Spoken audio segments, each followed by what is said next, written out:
Sisi lain seri 23. Shalom, salam sejahtera dan salam damai bagi kita semua.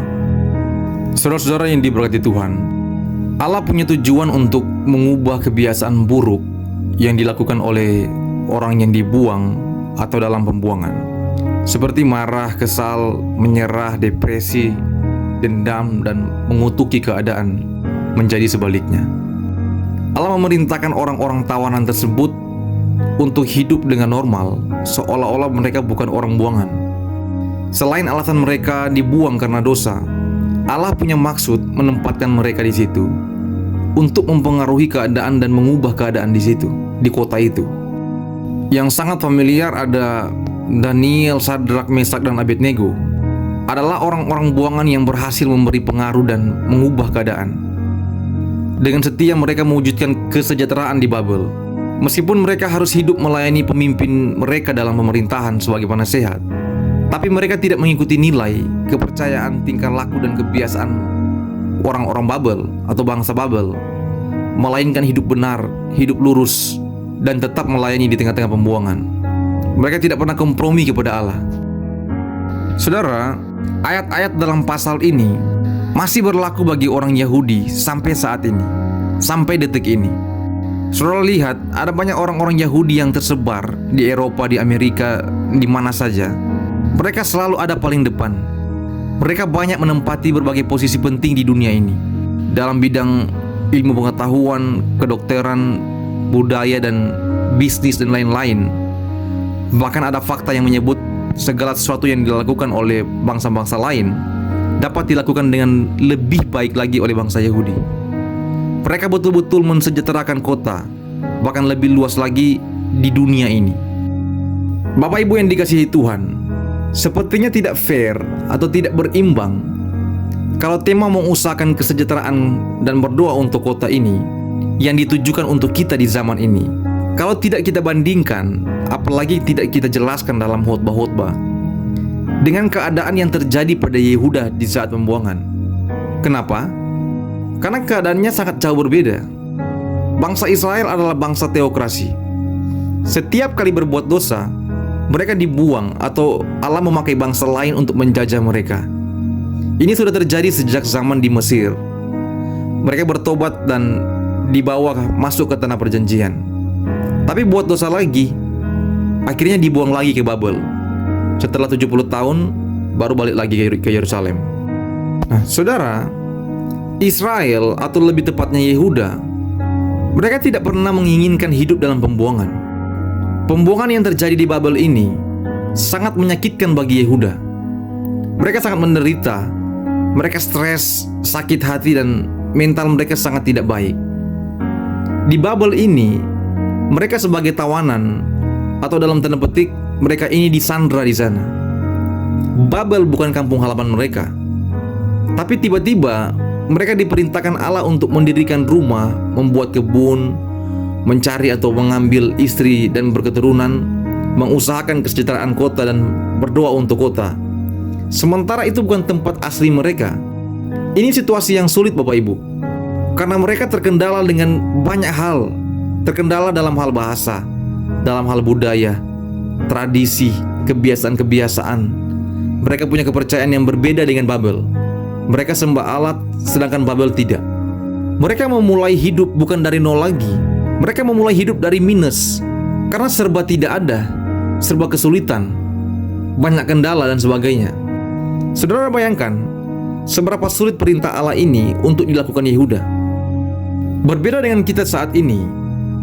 Kalau perintah Allah ini datang untuk kita, keadaan dan situasinya kan beda. Ini alasan mengapa saya katakan tadi, kalau tidak fair, kalau kita tidak bandingkan dengan kehidupan atau keadaan Yehuda waktu itu, keadaan dan situasi kita mungkin lebih baik hari ini. Pertama yang perlu dicatat, kita bukan orang buangan. Kita tidak punya masalah dalam hal bahasa, dalam hal budaya, tradisi, atau kebiasaan. Karena tempat tinggal kita sekarang, entah itu di Bitung, di Manado, atau dimanapun, mungkin itu kampung halaman kita. Kita asli orang di situ, kita lahir dan kita besar di situ. Kita sudah terbiasa dengan peradaban kehidupan di tempat tinggal kita. Ditambah dalam hal kepercayaan atau agama di Sulawesi Utara atau di kota kita, mungkin kita masih mayoritas, mungkin ya. Di kota atau di tempat di mana kita tinggal, kita punya keluarga besar. Kita punya keluarga, saudara atau teman pejabat yang ada di pemerintahan, yang punya pengaruh di pemerintahan. Jadi perintah ini tidak menjadi berat sebenarnya untuk kita. Kalau Yehuda memulai saat itu bukan lagi dari nol tapi dari minus, maka kita memulai juga bukan dari nol tapi dari plus. Karena ada banyak keuntungan-keuntungan untuk kita yang tidak sama dengan Yehuda. Tapi faktanya hari ini Bapak Ibu, bahkan di tempat kita sendiri, kita tidak bisa berbuat apa-apa. Kita tidak produktif, kita tidak punya kontribusi apa-apa. Kenapa? Karena kita pemalas. Kita suka punya uang banyak tapi tidak mau bekerja, tidak mau berusaha. Kalau kita pemalas, bagaimana kita bisa mensejahterakan kota? Kalau kita hanya berharap dan bergantung pada harta dan warisan orang tua, bagaimana kita bisa mensejahterakan kota? Mensejahterakan kota berarti kita harus berusaha, berjuang dan bekerja keras, bukan meminta-minta, bukan bergantung dan memanfaatkan orang lain. Itu sebabnya ayat 5 bilang, dirikanlah rumah untuk kamu diami, buatlah kebun untuk kamu nikmati hasilnya. Nah saudara-saudara, kita punya tanggung jawab berada di tempat di mana kita ada sekarang. Jadilah berkat, jadilah teladan. Hal baik harus terjadi melalui diri kita. Jangan hanya jago kandang, jago di gereja, tapi kehidupan di luar tembok gereja kita tidak ada apa-apanya. Jangan berpikir kota itu urusan politisi dan pemerintah. Jangan berpikir apapun yang saya buat tidak ada gunanya.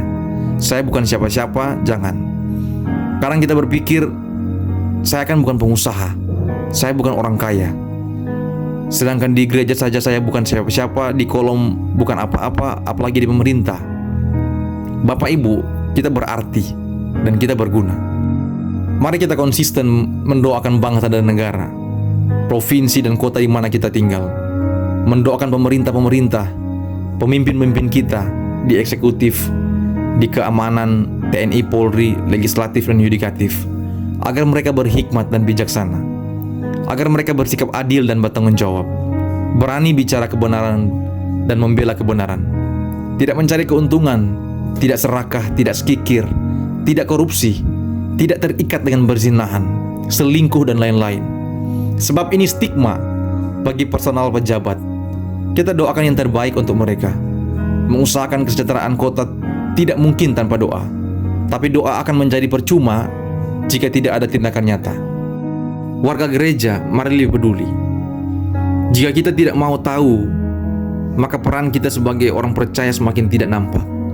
Dan betul, orang akan bilang kalau kita ini cuma jago kandang, jago kalau di dalam gereja. Kalau kita tidak peduli, maka kejahatan akan semakin luas terjadi, dan rencana Tuhan akan terhambat untuk kota ini karena ketidakpedulian, karena kemalasan, dan karena kebodohan kita. Kiranya Tuhan menolong kita semua. Amin.